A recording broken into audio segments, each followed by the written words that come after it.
প্রধানমন্ত্রী নরেন্দ্র মোদীর নেদারল্যান্ড সফরে একটা ঐতিহাসিক এমওইউ সাইন হয়েছে টাটা গ্রুপের কোম্পানি টাটা ইলেকট্রনিক্স আর ডাচ কোম্পানি ASML হোল্ডিংসের মাঝে। কেন এই এমওইউটাকে ঐতিহাসিক বলা হচ্ছে?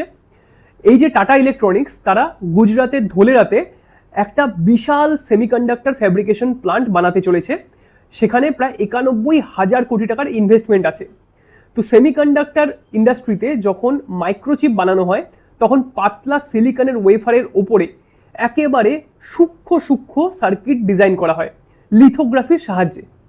তো সেই সার্কিটটা এতটাই সূক্ষ্ম হয় যে আমাদের মাথার যে চুল তার প্রায় কয়েক হাজার ভাগের এক ভাগ মতো সেটার যে বেধ সেটা হয়ে থাকে। তাহলে বুঝতেই পারছেন যে সেটা কতটা সূক্ষ্ম।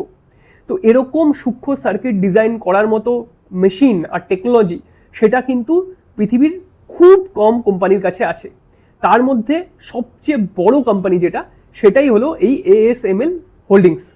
মানে বলা হয় যে পৃথিবীতে যত সেমিকন্ডাক্টর চিপ তৈরি হয় তার মধ্যে প্রায় 99%ই এই কোম্পানির লিথোগ্রাফির সাহায্যে তৈরি হয়। মানে এই সেক্টরে বলতে গেলে এদের পুরোপুরি মনোপলি রয়েছে। তো এবার টাটা ইলেকট্রনিক্সের সাথে এই ASML হোল্ডিংস কোম্পানির যে এমওইউ সাইন হলো, সেই এমওইউর আন্ডারে তাদের যে টেকনোলজি, তাদের যে মেশিন, সেটার এই ধোলেরা প্ল্যান্টে টাটা ইলেকট্রনিক্স ইউজ করতে পারবে। তো বুঝতেই পারছেন যে এটা কত দারুণ একটা খবর, কারণ এই ধোলেরা থেকে যে সেমিকন্ডাক্টর চিপ ফ্যাব্রিকেশন করা হবে সেটা এখন ইন্ডিয়া থেকে সারা বিশ্বে কিন্তু এক্সপোর্ট করা যাবে।